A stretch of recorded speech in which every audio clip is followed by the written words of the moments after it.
Welcome to the Sportsaholic podcast. This week, I'm Max Zucker. Alongside of me is Sean Conway and Danny Valle. And gentlemen, it has been a fun week in sports with the Super Bowl and the NBA trade deadline. But before we get into any of that, how are you guys doing today? Not too bad. We're just drying up down here in southern Illinois. It was really warm and dumping on us like a hurricane this morning, and now it's cold and all starting to get frozen. Yeah, it's like a monsoon down here. At least it was. Driving down 51, it was pretty scary. It felt like I was driving in a big time storm. It felt like I was in Florida for a few minutes. Oh wow, guys! We don't feel like we're in Florida anymore. It dropped about 35 degrees over the span of like 4 hours. So now it's feeling back to the Illinois weather.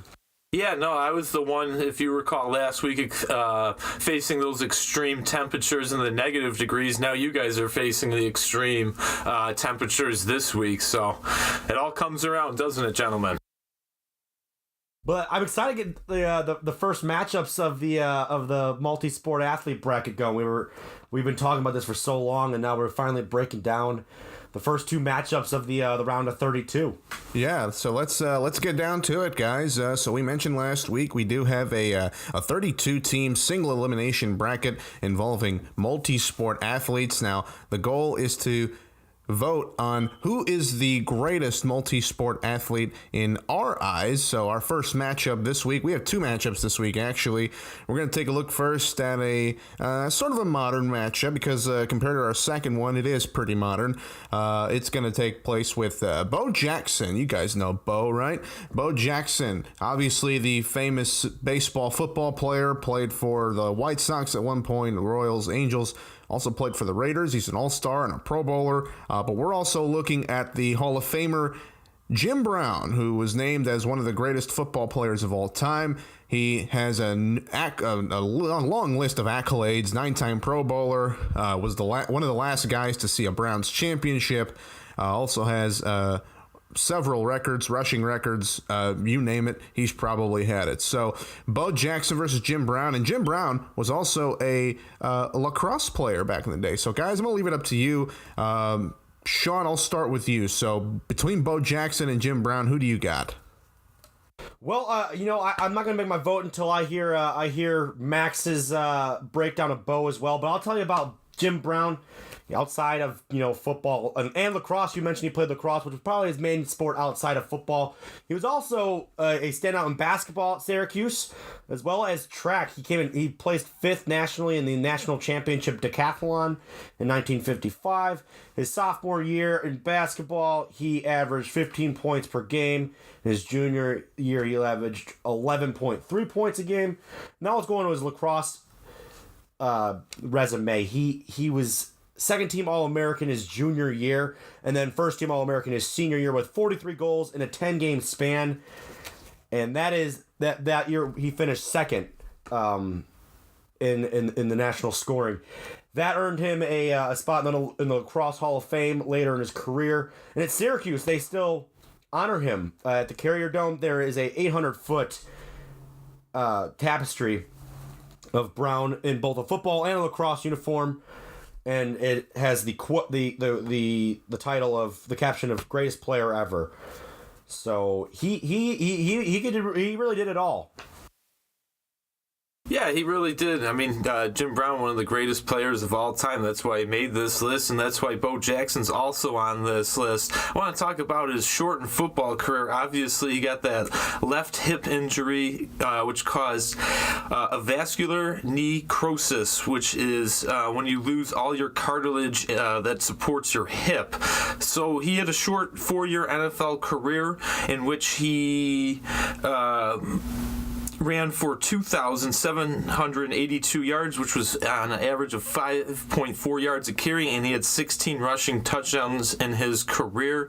But guys, this guy, if he stayed healthy and committed to football the whole time, I think he would have been truly one of the greatest of all time. You look at him, he was the 85 Heisman at Auburn. You look what he did at Auburn, 4,303 career yards. That's the fourth most ever by an SEC player or SEC rookie running back, and his 6.6 yards a carry is also an SEC best all time. He was the number 1 overall pick by Tampa Bay, if you remember, but did not play for the team. Said he would not play for that organization. And next year is when the Raiders selected him in the 7th round with the 183rd overall pick. But guys, if he stayed healthy, I think his football career would have exploded, and we would have been talking about him as a Hall of Fame running back. And I think you can make an argument for that case for Bo Jackson. We'll get to the vote in just a second, but we're going to talk now on the flip side to our second matchup, and this involves two of the first ever Hall of Famers in the Pro Football Hall of Fame. We're going to talk about a lesser known guy first to introduce you. Some older Bears fans might know this name, Bronko Nagurski. Born 1908, he had big strength, big size, was considered the biggest running back, fullback of his time, standing 6'2", 226. Three-time NFL champion, first team All-Pro, 3 years. He's had his number retired. He was named to the all-time team from the NFL's 75th anniversary. But what a lot of people don't know, besides not knowing, Bronko Nagurski, he also had a second career as a wrestler. So, guys, I'm going to leave it up to you. Bronko Nagurski versus this other guy, Jim Thorpe, who a lot of people know as an Olympic gold medalist, the first Native American to win a gold medal. So, Max, I'm going to start with you. Tell us more about the great Jim Thorpe. Well, he played in a lot of different sports, and I'm going to talk about his basketball career, which is not well documented at all. He was a Olympic career gold medalist. He played in the pentathlon, which is the long jump, javelin throw, foot race, and wrestling. And he also participated in the decathlon, which is basically track and field events. He won gold medals in those. He was a career 252 career hitter over 6 MLB seasons. He had 176 hits and knocked in 82 RBIs. He retired from football at age 41.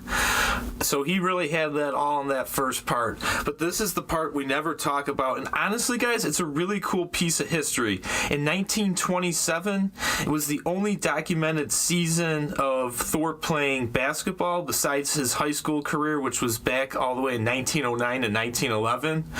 He formed his own team.